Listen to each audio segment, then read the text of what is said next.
ఏదో బతక నేర్చిన వాడు పుట్టించింది దేవత్వం, దేవుడు, పరలోకం, నరకం అని చెప్పేవాళ్ళు ఉన్నారు. నమ్ముట నీ వల్ల అయితే ఓకే, నమ్మకపోతే కూడా నిన్ను బతిలాడేది లేదు, బలవంతం లేదు. విన్నా పర్వాలేదు, వినకపోయినా పర్వాలేదు, విని మారినా పర్వాలేదు, మారకపోయినా పర్వాలేదు, నాకు వచ్చే నష్టం లేదు. చెప్పగలిగింది నేను చెప్పేస్తున్నాను. సర్వశక్తిమంతుడైన దేవునికి సర్వేశ్వరుడుగాను, పరమేశ్వరుడుగాను, పరమాత్ముడుగాను, సర్వవేళలా సర్వ వ్యవస్థలలో సర్వ మానవాళిని ఏ భేదము లేకుండా ప్రేమించి సంరక్షించి పోషిస్తూ కాపాడుతున్నటువంటి మహాదేవుడైన మన కన్న తండ్రికి, ఆయన ప్రియకుమారుడు, ఈ లోక రక్షకుడు, మనుషులందరికీ పాప విమోచకుడైనటువంటి క్రీస్తు యేసు ద్వారానే పరిశుద్ధాత్ముని యొక్క సహవాసముతో మనందరి తరపున వేవేల కృతజ్ఞతాస్తుతులు, స్తోత్రాలు సమర్పిస్తూ ఉన్నాను.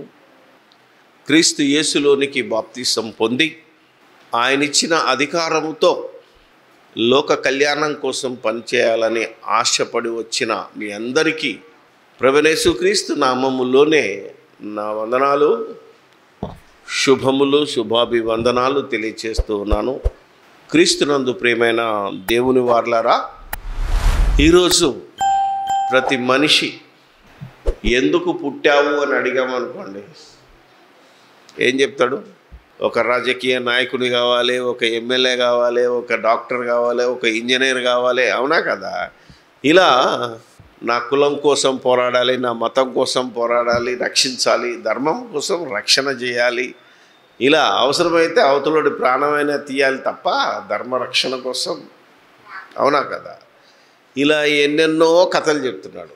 ఇంకా దగ్గరికి వస్తే ఇది నా శరీరం, నా ఇష్టం, అవునా కదా? నాకు నచ్చిన పని చేస్తా. ఇలా నానా రకాలుగా ఎన్నో మాటలు కానీ ఏమంటారు, అది అభిప్రాయాలు చెప్తూ కాలం గడిపేస్తున్నాడు. చస్తానని ముందే తెలిసినా, అవునా, మన ముందు ఎంతోమంది పోతున్నారు కదా, పాట విన్నాగా పోతున్న వారిని చూసి మనకు బుద్ధి రావట్లేదు. నన్ను నేను ఎలా ప్రేమించుకున్నానో నా పొరుగు వాడిని కూడా ప్రేమించటానికి లోకానికి వచ్చానని చెప్పేవాళ్ళు ఎవరైనా ఉన్నారా? చెప్పండి చూద్దాం. మన బ్రతుకంతా మన కోసం, అవునా, మన కుటుంబం కోసం, మన పిల్లల కోసమే బ్రతికేవారు చాలామంది ఉన్నారు. సంపాదన, ఉద్యోగం, ఇలా డే అండ్ నైట్ ఉద్యోగంలో మంచి పేరు తెచ్చుకోవాలి, ఇంట్లో ఏమైనా పర్వాలేదా, ఇలా రకరకాలమైన ఆలోచనతో మనిషి ఈరోజు బ్రతుకుతున్నాడు తప్ప ఈ లోకం శాశ్వతం కాదని, ఈ లోకాన్ని ఎప్పుడైనా వదిలేయాలని, ఏది మనతో రాదని ఎన్ని పాటలు విన్నా, ఎన్ని ప్రసంగాలు విన్నా, అవునా కదా? చాలాసార్లు చెప్పాను. శ్మశాన వైరాగ్యం విన్నారు కదా? ఎవరన్నా చనిపోయినప్పుడు మాత్రమే మనకేం గుర్తుకొస్తుందంటే పరదేశులమో ప్రియులారా, అవునా కదా? ఆడ చావు చేసి మన భాషలో ఆ బొంద పెట్టి వస్తే మళ్ళా నేను నాది, సొంత అన్నదమ్ములు కానీ అక్క చెల్లెలు కానీ ఆస్తుల కోసం తనుకోవడమే తప్ప మరొకటి లేదు. అందుకే యేసు ప్రభు ఈ లోకానికి వచ్చి దేవుని యొక్క తత్వాన్ని, దేవుని యొక్క సంకల్పాన్ని, దేవుని లక్షణాలను, దేవుడు ఏం కోరుతున్నాడో మానవుని, దేవుడు ఎందుకు మనుషులను పుట్టించాడో, అంతకంటే ముందు మనిషికి కావలసిన అన్ని వనరులు, మనకేదైనా మనం పుట్టక ముందు మనిషి బ్రతకడానికి ఏవైనా తక్కువ ఉందా? గాలి, అవునా, వెలుతురు, నీరు, ఆహారము, అవునా కదా? వైద్యానికి కావలసిన మందులు, కావలసిన ఔషధ మొక్కలు అన్నీ ముందే సృష్టించి నా కొడుకు లేదా నా కూతురు హాయిగా బ్రతికి తిరిగి నా దగ్గరికి రావాలి. ఇది మర్చిపోతున్నాము. హాయిగా బ్రతకండి అన్నాడు కాబట్టి హాయిగా బ్రతికేస్తాం. ఈ ప్రకృతిని ఎంతవరకు ఉపయోగించుకోవాలో మ్యాక్సిమం ఉపయోగించుకొని అవసరమైతే దాన్ని పాడు చేసి నేను నా కుటుంబం హ్యాపీగా ఉంటే చాలు అనే భయంకరమైన స్థితిలోనికి మనిషి మారిపోయాడు, లేదా దిగజారిపోయాడు అనొచ్చు. ఈ స్థితిలో నుండి మరలా నిన్ను దేవుని దగ్గరికి చేర్చే మార్గముగా ఉండటానికి దేవుడే యేసుక్రీస్తుని లోకానికి పంపి దేవునికి ఇష్టమైన వ్యక్తిగా దేవలోకానికి అంటే పరలోకానికి వెళ్ళే వ్యక్తి ఎలా ఉంటాడో, ఎలా ఉండాలో క్రీస్తు యేసులో మనల్కి సాదృశ్యంగా అంటే మార్గముగా పెట్టాడు. బైబిల్ అంతా మీరు చదివితే మొదటి మాట పాత నిబంధనలు ఉంటుంది, మనుషులను నమ్ముకుంట కంటే దేవుణ్ణి ఆశ్రయించుట మేలు. అప్పుడు యెహోవా, ఇప్పుడు మనం అనేది దేవుడు, మళ్ళా యెహోవా ఇప్పుడు అన్నాం అనుకో ఆయన మాకెందుకు అంటారు. అందుకని దేవుణ్ణి నమ్ముకుంటే మేలు. ఇది మనం మాట్లాడుతున్నాం. మరి ఆ దేవుడే మనకేం రాయించాడు అంటే, మీ విశ్వాసానికి కర్త దాన్ని కొనసాగించువాడైన యేసుక్రీస్తు వైపు మాత్రమే చూడండి. ఏ మనిషి వైపు చూడొద్దు, ఏ ప్రవక్త లేడు, అవునా కదా మీరు, అది అపోస్తులు లేడు. ప్రపంచంలో పుట్టిన ఏకైక మానవుడు దేవుడులాగా బ్రతికి దేవుణ్ణి మనకు చూపించి దేవలోకానికి వెళ్ళిపోయినాడు. అందుకే ఆ ఒక్కని వైపే చూడమంటున్నాం. అందుకే అప్పుడప్పుడు మనం జ్ఞాపకార్థ కూటమి పెట్టినప్పుడు ఏమంటారు, నీతిమంతుణ్ణి జ్ఞాపకం చేసుకోమని ఆ చచ్చిపోయిన గురించి గంటలు గంటలు సాక్ష్యాలు. కానీ నీతిమంతుడు అంటే యేసుప్రభు నాయన ఒక్కడే ఆయన నీతిమంతుడు, ఎవడు నీతిమంతుడు కాడు. ఆ ఒక్కరిని జ్ఞాపకం చేసుకుంటే ఏమొస్తుంది, నీకు ఆశీర్వాదం వస్తుంది. అలా యేసుప్రభుని జ్ఞాపకం చేసుకుంటే వాక్యం వినడం, వాక్యం చెప్పడం, అవునా కదా, వాక్య ప్రకారంగా బ్రతకడం. మీరు ఏ ఫంక్షన్లో చూసినా వాక్యానికి స్థానం ఉండదు. నువ్వు పెళ్ళిలో చూడు, చావులో చూడు, అవునా, పుట్టినదినం చూడు, గృహప్రవేశం చూడు, ఎక్కడ చూసినా యేసుప్రభు యొక్క జ్ఞాపకం తక్కువ, మనుషుల యొక్క జ్ఞాపకం ఎక్కువ. అందుకే యేసుప్రభు ఈ లోకానికి వచ్చినప్పుడు ఆయనలాగా పరలోకం వెళ్ళాలి అంటే, ఆయనను వెంబడించాలి అంటే, పాత నిబంధనలో కూడా మరి యెహెజ్కేలు గ్రంథాన్ని చూస్తే ఏముంటుంది, దుష్టుడు మరణమునందున నాకు ఇష్టం లేదు. మొత్తం అధ్యాయం అంతా చదివితే ఎవడైతే పాపం చేశాడో వాడు మారు మనసు పొందాలి, వాడు పాప క్షమాపణ అడగాలి, అప్పుడు బతుకుతాడు.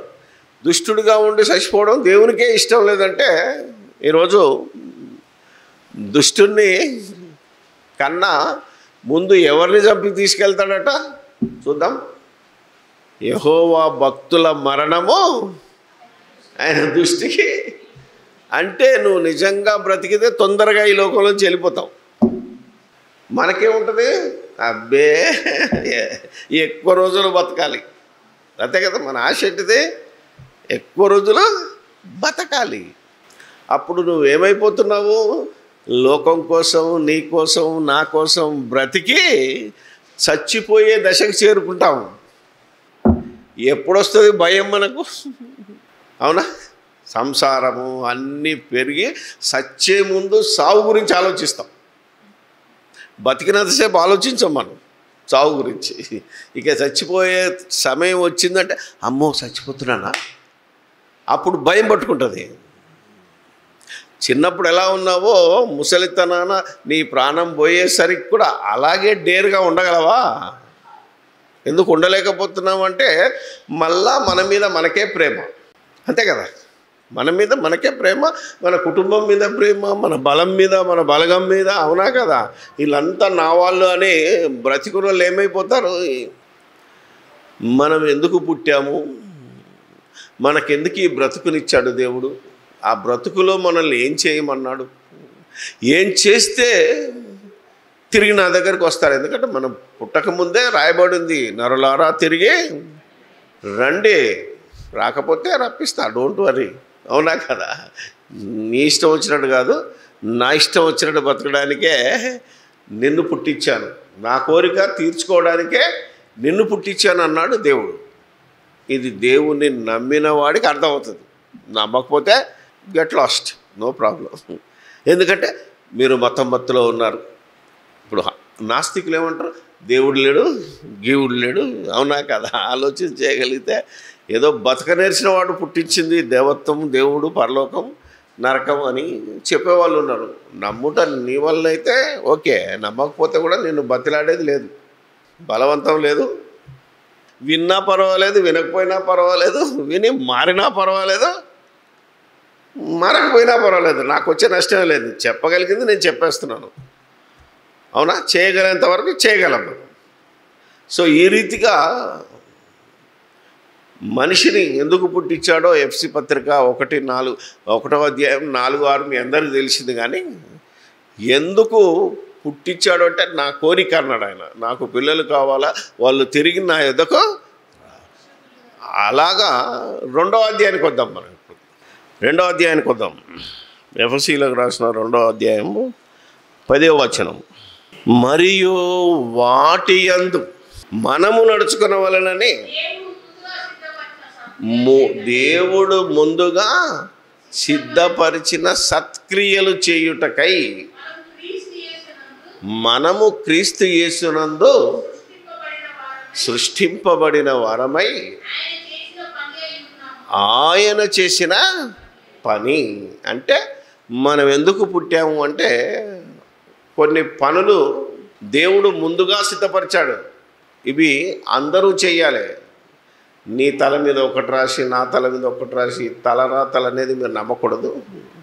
అన్నీ అందరూ చేయవలసిన రాతలు అంటే పనులన్నీ ఇందులో రాసి పెట్టాడు దేవుడు. నా కర్మఫలం ఇంతే, నా తలరాత ఇంతే అని క్రైస్తవుడు అనుకోవడానికి వీల్లేదు. క్రైస్తవేతరులు అనుకుంటే మనకేం సంబంధం లేదు, వాళ్ళని మనం ఏం అనాల్సిన పరిస్థితి కూడా లేదు. ముందుగా సిద్ధపరిచిన సత్క్రియలు, సత్క్రియలు. మొన్న ఒక పాస్టర్ల మీటింగ్లో ప్రశ్నించాను, ఏంటయ్యా మంచి పనులు ఏమంటారు? మంచి కార్యాలు సత్క్రియలు అంటే అది లోకనీతిరా నాయన, బైబిల్ నీతి ఏదో చెప్పంటే ఒక్కడికి బైబిల్ తెలియదు. మీకైతే తెలుసు అనుకుంటున్నాను, నేను ఇదివరకు చెప్పాను. సత్ క్రియలు అంటే సత్ అంటే సత్యము ప్లస్ క్రియలు అంటే సత్య సంబంధమైన క్రియలు. అంటే వాక్యములో రాయబడిన క్రియలు చేయడానికి దేవుడు మనల్ని పుట్టించాడు. అంటే వాక్యము ఎప్పుడు రాయబడింది? ఇది మనం పుట్టక ముందే, సృష్టి పుట్టక ముందే. అవునా కదా? మీరు ఆలోచించే మనుషులు ఏం పనులు చేయాలి అని క్రీస్తు యేసు ద్వారా జగత్తు పునాది నిర్ణయించుకున్నాడు. రాసి పెట్టింది 2000 సంవత్సరాలు అయింది, అంతే కదా? రాత రూపకంగా ఈ లోకానికి ఇచ్చింది 2000 సంవత్సరాలు. ఎందుకంటే పౌలు రాసింది కానీ, అవునా, సువార్తలు రాసింది. అంతకుముందు మోషే రాశాడు, అవి క్రీస్తుకు పూర్వం 1500 సంవత్సరాలు.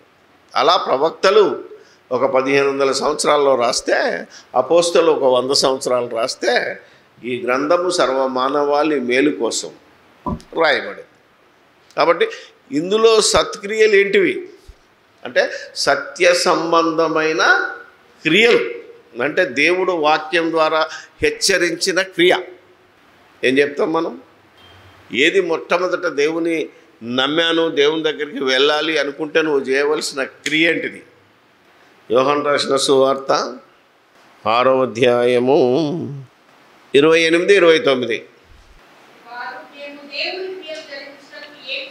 మేము దేవుని క్రియలు, అవునా కదా, ఏమి చెయ్యవలనని ఆయన అడగగా యేసు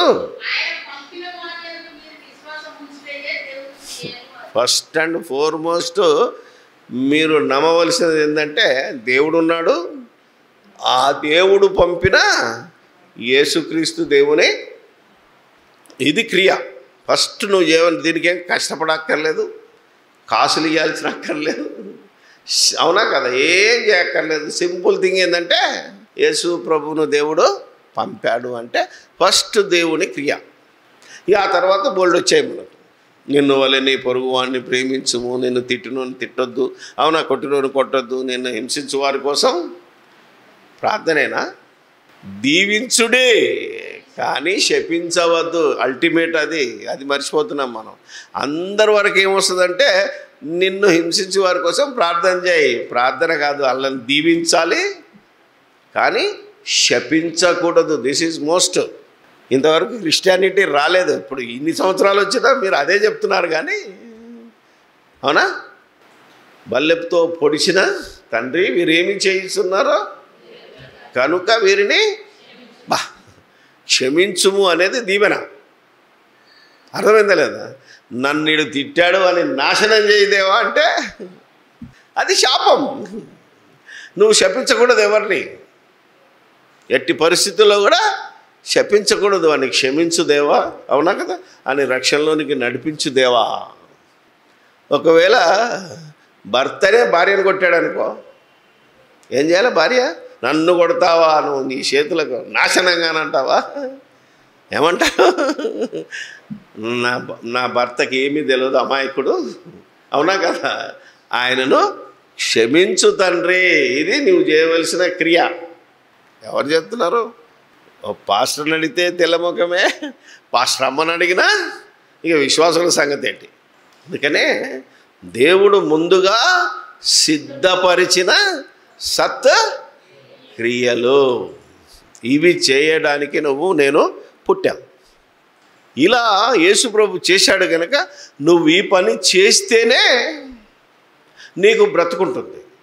కానీ మనం మన పనులు, లోకాశలు, లోకం పనులు చేసుకొని ఈ లెవెల్కి ఎదగకుండానే చచ్చిపోతున్నాం. అందుకనే యేసుప్రభు ఏమన్నాడంటే లూకా సువార్త 9వ అధ్యాయము 23వ వచనం, మరియు ఆయన అందరితో ఇట్లనెను, ఎవడైనను నన్ను వెంబడింపగోరిన ఎడల తన్ను తాను తగ్గించుకొని ప్రతి దినము తన సిలువను ఎత్తుకొని నన్ను వెంబడింపవలెను. తన ప్రాణము రక్షించుకొనగోరువాడు దానిని పోగొట్టుకున్నాం. ఇప్పుడు మనమంతా దేనికోసం ప్రయాసపడుతున్నాం? అవునా? ప్రాణాన్ని రక్షించుకోవడం. ప్రాణం అంటే మన రక్తం, మన దేహం. మనిషి ప్రాణం ఎక్కడ ఉంటుందో రక్తంలో, కాబట్టి ఆ ప్రాణం దేహంలో ఉంటుంది. కాబట్టి దీన్ని మనం ప్రాణం అంటున్నాం. మీ జీవము ఏ పాటిది, మీ ప్రాణం అను కదా. ప్రాణం పోగొట్టుకుంటే, శరీరాన్ని పోగొట్టుకుంటే మీకేమి అంటే యేసు ప్రభును వెంబడించకపోతే, యేసు ప్రభులాగా బ్రతకకపోతే, యేసు ప్రభు చెప్పిన మాటల కోసం బ్రతకకపోతే ఈ లోకంలో నువ్వు చచ్చిపోతావు. దాని అర్థం అది.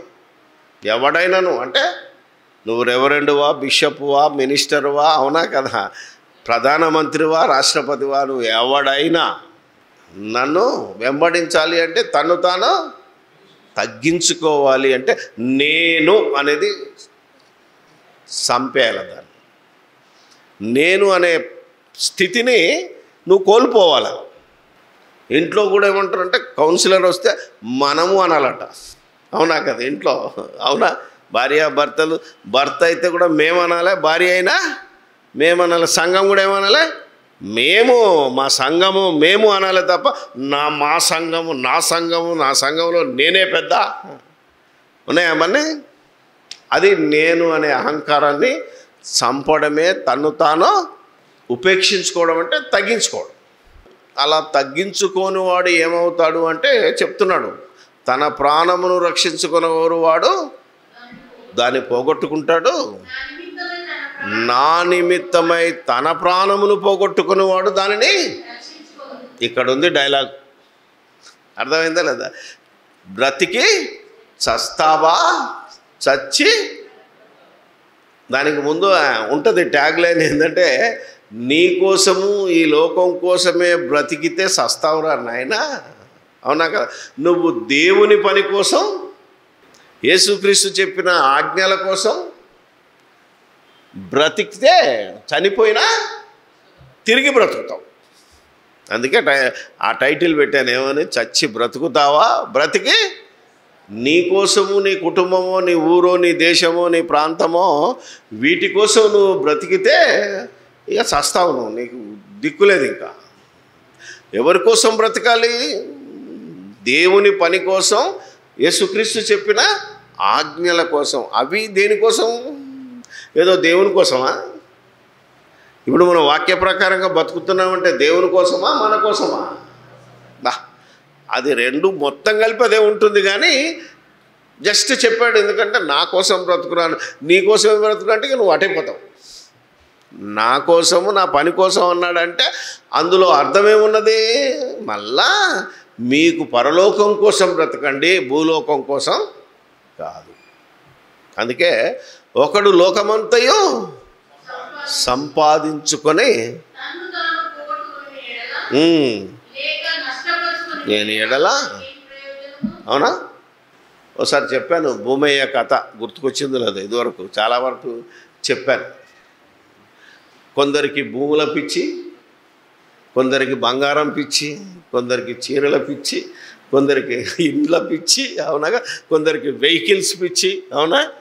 ఇలా ఒకరికి ఏమొచ్చిందంట, లోకమంతయు అన్నాడు. అంటే భూమిని, భూలోకం. ఉదాహరణకు చెప్తాను. ఇప్పుడు ఒక భూముల పిచ్చోడు ఉన్నాడట. ఆంధ్రాలో 1 ఎకరానికి, ఇప్పుడు కాదు అప్పుడే, మీకు తెలుసు, అక్కడ 1 ఎకరం అమ్మితే ఈ తెలంగాణలో 10-20 ఎకరాలు కొన్నారు. అప్పుడు వచ్చిన వాళ్ళని మీరు చూడగలిగితే. సో అక్కడ తన ఆస్తి అంతా అమ్మి, 10 ఎకరాలు ఉందనుకో, నేను భూస్వామిని అనిపించుకోవాలని ఏం చేశాడట, అక్కడ అమ్మేసి తెలంగాణకు వచ్చాడు. ఇక్కడ ఏం కొన్నాడు, 100 ఎకరాలు కొనేసాడు. అప్పుడు ఏమవుతాడు, భూస్వామి. ఇక్కడ తెలంగాణలో కానీ, అప్పుడు 2 ఆంధ్రానే, కానీ ఎవడో చెప్పాడు, మీరు ఈ 100 ఎకరాలు అమ్మితే మీరు అక్కడికి వెళ్తే భద్రాచలం అడవులు ఉంటాయి, చూసావా, నల్లమల అడవులు, ఇటుకు పోతే అడవులు ఉంటాయి, అటు పోతే నువ్వు 100 అమ్మితే 1000 ఎకరాలు కొనొచ్చు అన్నాడట. అమ్మయ్య, ఏం చేశాడు, ఇప్పుడు వీడికి మళ్ళా 1000 ఎకరాలు ఆసామి కావాలి కదా. అందుకని ఇదంతా అమ్మి మూట కట్టుకొని ఆ ప్రాంతానికి వెళ్తే అక్కడ పెద్ద ఉంటాడు కదా, గ్రామం పెద్ద, వాడిదే కింగ్ ఆడు. మీకు తెలుసు, ఆ యొక్క జాతులలో మనం చూస్తున్నాం. ఇక్కడికి వచ్చి అన్నాడట, బాబు ఇక్కడ భూములు చాలా చౌకున్నాయంట. ఎక్కడ అంటే ఆ పెద్ద ఏమన్నాడంటే, అర్థమైంది ఆడికి, మేమేమి డబ్బులు తీసుకోము, ఈ ఊర్లో ఎక్కడైతే సూర్యోదయం స్టార్ట్ అవుతుందో అక్కడి నుంచి నువ్వు వెళ్ళి సూర్యాస్తమయంత వరకు ఎంత తిరుగుతావో అంత నీదే పో అన్నాడు. ఎలా ఉంటుంది? అమ్మయ్య, చాలా సంతోషం వేసి ఏం చేసిండు, రాత్రి అంతా నిద్రలేదు. ఎందుకంటే సూర్యోదయం లేట్ అయితే కొన్ని ఎకరాలు పోతాయి కదా, అందుకని అలా అవుతుండగానే అప్పటికే నిద్రపోయలేక వచ్చాడు. ఇక స్టార్ట్ చేస్తుంటే కొంత దూరం పోయినాక దాహం వేస్తుందేమో, నీళ్ళు తాగితే కూడా కొంత టైం వేస్ట్ అయిపోతుంది చెరువు కన్నది. ఆలోచన చేసి పండ్ల తోటలు, గిళ్ళ తోటలు, చెరువులు అన్నీ కనబడుతున్నాయి. ఆడ ఆగి ఏదైనా తినొచ్చు కదా, తింటే అర్ధగంట పోతుంది కదా. మన బాధ అదే, మన మనసులో ఉన్నది అదే కదా. తింటే అరగంట పోతుంది, పడుకుంటే తింటే నిద్ర వస్తుంది, మళ్ళీ పోతుంది అని మొత్తం సాయంత్రం అయ్యే లోపల నడవడము, పరిగెత్తడము, తిరిగి తిరిగి తిరిగి తిరిగి మళ్ళా ప్లేస్కి వచ్చేసాడు. వచ్చి ఏమైపోయాడంటే దబ్బున పడిపోయాడు. ఏమైపోయాడు, తిండి లేదు, నిద్ర లేదు, దాని కదా ఏమీ లేకుండా అంత పరిగెత్తుకొని వస్తే దబ్బున పడిపోయాడట. ఇప్పుడు ఆ ఊరు పెద్ద భూమయ్య లే అంటున్నాడట. ఇంకెక్కడ భూమయ్య హార్ట్ ఫెయిల్ అయి చచ్చిపోయాడు. ఎందుకంటే ఆలోచన చేస్తే అంతే కదా, మరి ఇంత అడిగి తిరిగి తిరిగి వస్తే ఏమవుతుందంటే మొత్తం చచ్చిపోయాడు. అప్పుడు అన్నాడట, ఈయన్ని తీసుకెళ్ళి ఎంత ఏంట్రా ఈ భూమి అంటే 6-3 ఈ జాలు నీకు అర్థమైందా లేదా? ఎట్లుంటుంది మనిషి అత్యాశ. అందుకనే యేసుప్రభువు ఏమన్నాడంటే, ఒకడు లోకమంతయు సంపాదించుకొని తన ప్రాణమును పోగొట్టుకునేలా వాడికేమీ ప్రయోజనము. కాబట్టి లోకం కోసం నీ ప్రాణం పోగొట్టుకోకుండా పరలోకం కోసం నువ్వు ప్రాణం పోగొట్టుకుంటే నీకు ప్రయోజనం. పరలోకం కావాలా, ఈ లోకంలో శ్రమలు అనుభవించు, ఈ లోకంలో నిందలు అనుభవించు, ఈ లోకంలో కష్టాలు అనుభవించు. అందుకే మనుష్య కుమారుడు అనేక శ్రమలను అనుభవించుట అగత్యం అన్నాడు. తప్పదు. ఎన్నో నిందలు వేసారు వాళ్ళు, మన మీద కూడా వేస్తారు, చేయడానికి కూడా ఇట్లా కాల్చి వేసేస్తారు. అయినా భరించి నువ్వు క్రీస్తు పని కోసం. ఈరోజు మనం సువార్తకు వెళ్తుంటే ఎంత టైం అవుతుందంటే మీరు ఆలోచన చేయగలిగితే, నువ్వు టైము సమయమందును అసమయమందును. మళ్ళా నేను 12:30 1 గంటకు పడుకుంటాను, రాగానే నిద్ర పడతా, మళ్ళీ 5 గంటలకు ఫోను, ఆన్లైన్లో మాట్లాడాలి. ఇలా ఎందుకు కష్టపడాలి? ఎందుకు కష్టపడాలి? పరలోకం కోసం గట్టిగా అనంటారా? మనం కూడా అలాగా ఆలోచిస్తే మనము కష్టపడాలా, సువార్తకు పనికి రావాలా, సువార్త పనిచేసే వాళ్ళకు ఉపయోగపడాలి. సో యేసుప్రభు మాట ఎంత అక్షర సత్యం అంటే అద్భుతమైన, అవునా కదా మాట ఇది. అంటే ఆయన అనుభవంతో చెప్పాడు, పరిశుద్ధాత్మ ప్రేరణతో చెప్పాడు, అనుభవించి చెప్పాడు మనకు ఆ మాట. తన్ను తాను రక్షించుకోవాలి అంటే తన సిలువను ఎత్తుకోవాలంటాడు. నా సిలువ మోయొద్దంటే మన క్రైస్తవులకు సిలువ మోయడం అలవాటైంది. ఎవరి సిలువ? యేసుప్రభు సిలువ. యేసుప్రభు సిలువ మోసినోడు శాపగ్రస్తుడు. ఎందుకంటే యేసుప్రభు శాపగ్రస్తుడై దాని మీద వేలాడాడు. ఆయనకు అది శిక్ష విధించబడింది దాని మీద. అంటే అదొక మారణాయుధం. అర్థమైందా మీకు? అదొక మారణాయుధం. దాన్ని నువ్వు పూజించడం ఏంటి? సిలువను గురించిన వార్త అంటే ఈ సిలువ కదా, ఆయన సిలువ మీద చనిపోయాడనే వార్త. అర్థమైందా లేదా? సిలువ మీద చనిపోయాడు, ఆయన అన్యాయపు తీర్పు పొందాడు కాబట్టి సిలువ వేయబడ్డాడంటే ఆ రోజు ఆయన చంపిన విధానం సిలువ. అంతేగాని సిలువను పట్టుకొని ముందేసుకొని సిలువ ఆరాధన ఏమన్నా మనం ఉన్నాడు కదా, ప్రతిరోజు సిలువ ఆరాధన అంటాడు ఒకడు, ముందు పట్టుకుంటాడు. నీ సిలువ ఎత్తుకో. యేసుప్రభు కూడా ప్రతి దినము ఆయన సిలువను భరించాడు. ఏంటంటే నిందలు, అవమానాలు, కష్టాలు, రాత్రి ప్రార్థన, పగలు బోధ. ఎప్పుడు పండుకున్నాడో ఏమో మనకు తెలియదు, ఎంత నిద్రపోయాడో మనకు తెలియదు. అవునా కదంటే అలా కష్టపడి చివరకు తన ప్రాణం పెట్టాడు. మీరు సిలువను తక్కువ చేస్తున్నారయ్యా అని ఎవడని అనుకుంటే ఇప్పుడు అదే వచ్చింది మన నా మీద బదనం. నేనేం సిలువను తక్కువ చేయట్లేదు. ఒక మహా తెలివిగల్లోళ్ళు ఈరోజు ఏమడుగుతున్నారంటే, ఎందుకయ్యా సిలువ మోస్తున్నావు అంటే ఏమంటాడు? మా ప్రభు సిలువ మీద చనిపోయాడు కనుక సిలువ గొప్పదన్నాడు. ఓహో, ఒక హేతువాది అడిగాడట, సిలువ మీద చనిపోయాడు కనుక సిలువ వేసుకున్నావు.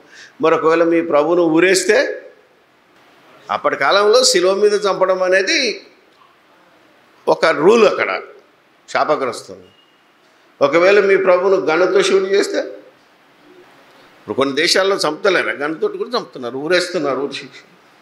ఇప్పటి కాలంలో ఆ సిలువ వేయడం పోయింది, ఇస్రాయేల్లో కూడా లేదు. ఇప్పుడు అంతా చనిపోవడానికి ఇంజెక్షన్ ఇస్తున్నారు, కొంత గ్యాస్ సాంబార్లో పెట్టి చంపేస్తున్నారు, చాలా రకాలుగా శిక్షలు వచ్చాయి. అవన్నీ మెళ్ళో వేసుకుంటా ఉన్నాడు కాబట్టి వానికి ఎందుకు మనం దొరకాలే, అన్నా కదా. కాబట్టి యేసుప్రభువే చెప్పాడు, నా సిలువను మోయకురా, నీ సిలువ నువ్వు మోసుకోమన్నాడంటే మన సిలువ కనబడని సిలువ. ఈ సిలువను మోసుకుంటూ ఎవరైతే వెళ్తారో వారు తిరిగి బ్రతుకుతారు. యోహాను రాసిన సువార్త 11వ అధ్యాయము, పునరుత్థానమును నేనే, జీవమును నేనే, నా యందు విశ్వాసముంచువాడు. ఇప్పుడు చెప్పండి, చచ్చి బ్రతుకుతావా, బ్రతికి చస్తావా అని ఎందుకన్నాను అంటే, యేసుక్రీస్తునందు విశ్వాసం ఉంచి ఆయనను వెంబడించి ప్రతిదినము నీ సిలువను ఎత్తుకొని నువ్వు వెళితే బ్రతుకుతావు. ఇప్పుడు లాజరు గురించి అన్నాడు, అయినా సరే పునరుత్థానం ముందు మనం లేస్తాం కరెక్టే, కానీ ఇప్పుడు ఈయన లేపడానికే నేను వచ్చాను, అవునా కదా. ఇప్పుడు కూడా లేస్తాడు, తర్వాత కూడా లేపుతాను అన్నాడు. అది అర్థం. ఇక్కడ మిరకిల్ జరిగింది కనుక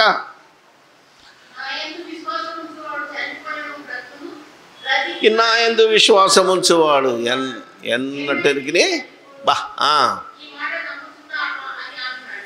అదే మాట మనకు యోహాను సువార్తలో ముందుంటుంది.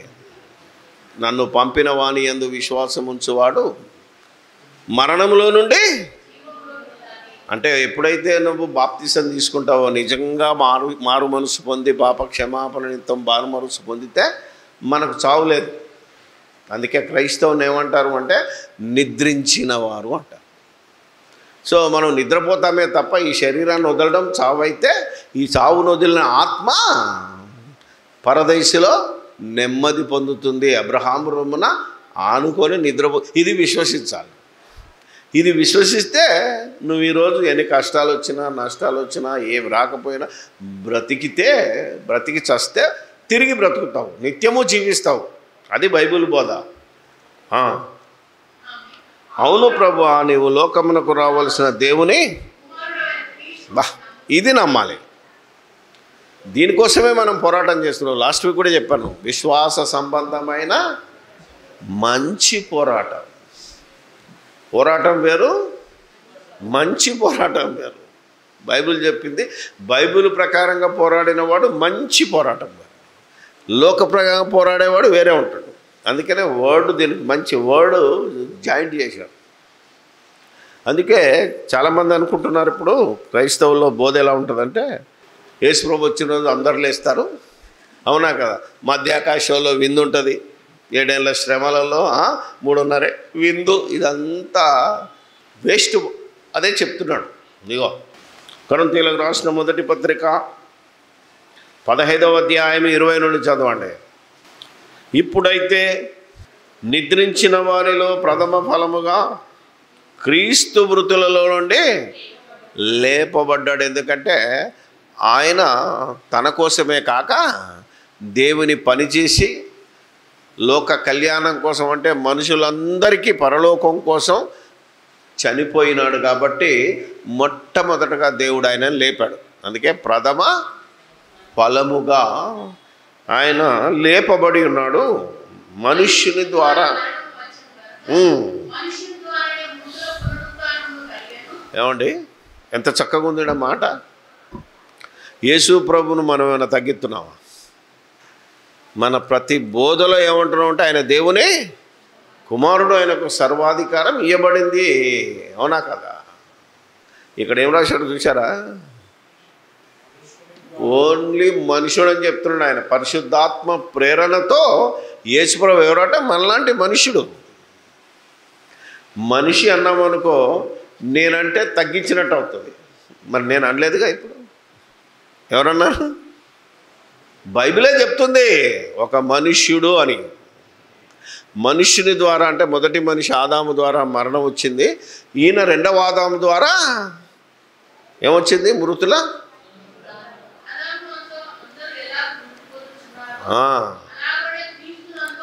బ్రతికింపబడుదురు. అందరూ అనగానే మీరు ఆగిపోవచ్చు. అందరు బ్రతికింపబడుతున్నాను తీసుకుంటాడు. కింది వచనానికి వెళ్తే ఏముంటుందో తెలుసా? ప్రతివాడు తన వరుసలో బ్రతికింపబడును, క్రీస్తు అప్పుడు ఆయన వారు బ్రతికింపబడతారు. అంటే అవునా? అర్థమైందా మీకు? ఇప్పుడు లూకాసు వార్త 9వ అధ్యాయం 22 చూసుకుంటే, ఎవడైనను నన్ను వెంబడింపగోరిన ఎడల తన్ను తాను తగ్గించుకొని ఉపేక్షించుకొని తన సిలువనెత్తుకొని నన్ను వెంబడించిన వాడు చనిపోయినా బ్రతుకుతాడు. అలా కాకుండా తన కోసమే, నేను, నాది, నా కుటుంబం, అవునా కదా, నా కులం, మతం, బలగం, ప్రాంతం ఏదైనా అనుకోవచ్చు, దానికోసమే బ్రతికి చచ్చినవాడు లేవడిగా. అందుకే బ్రతికి లోకం కోసం బ్రతికి చస్తావా, దేవుని పని కోసం బ్రతికి అది చనిపోయి తిరిగి బ్రతుకుతావా? ఇది దేవుడు అడుగుతున్నాడు ఈరోజు మనల్ని, సర్వ మానవాళిని. ఇదిగో దేవుని వాక్యం సెలవిస్తుంది, ఆలోచన చేయాలి మనం. అందుకే ఏమంటున్నాడంటే, ప్రథమ ఫలము క్రీస్తు, తర్వాత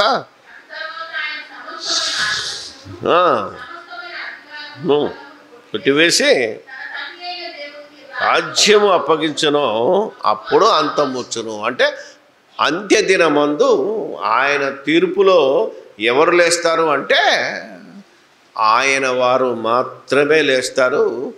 మనము మేఘమండలం మీదకి వెళ్ళిపోతాము.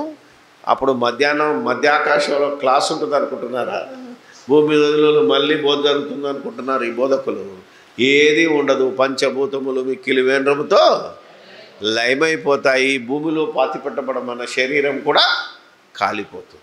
అదే అన్నాడు, తన ప్రాణమును రక్షించుకొనగోరు వాడు దాన్ని పోగొట్టుకుంటాడు. ఆయన నిమిత్తము, ఆయన సువార్త నిమిత్తము. అవునా కదా? ఎవడైతే తన ప్రాణాన్ని పోగొట్టుకుంటాడో వాడు తిరిగి, అంటే యేసుక్రీస్తు వచ్చిన రోజున భూమిలో పాతిపెట్టబడిన లేదా కాల్చబడిన ఎక్కడేం చేసినా నీ శరీరమును అక్షయ శరీరముగా దక్కించుకొని యేసు ప్రభుతో ఆ దివ్యలోకానికి, మహాలోకానికి మనం వెళ్ళిపోతాం. ఇది మీరు ప్రాక్టీస్ చేయాలి. నమ్మడం వేరు, ఆలోచించండి, గ్రహించండి, దాని ప్రకారము ప్రవర్తించువారు ధన్యులు. ప్రార్థన చేసుకుందాం. దయగల మా తండ్రి, మీ యొక్క కృపా మహిమకు కీర్తి తేవడానికి మీరు లోకం పుట్టక ముందే ఏర్పాటు చేసిన సత్క్రియలు చేయటానికి మమ్మల్ని ఎన్నుకున్నందుకు, ఈ లోకమంతా సంపాదించుకొని మా ప్రాణం పోగొట్టుకోకుండా అవసరమైతే లోకాన్ని వదిలి మా ప్రాణాన్ని తిరిగి దక్కించుకొని మా ప్రభువు ఈ లోకానికి వచ్చిన